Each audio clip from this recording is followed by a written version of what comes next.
Angel, Cassie, may problem ba? Problem ba? Hindi kasi day, kanina pa tayo, nagbablog tayo, may natawag sa kanya, tapos may nagchat.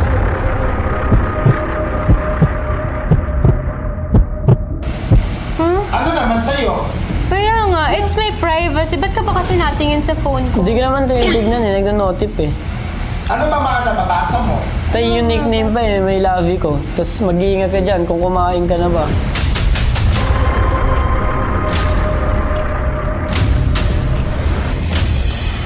Ito kasi, alam mo kasi, tinitest ka lang talaga namin ni Yana. Si Yana talaga yung kausap ko noon. Di ba, Yana? Diba? Siya yung siya yung kanina ko pang kakol, tsaka kachat.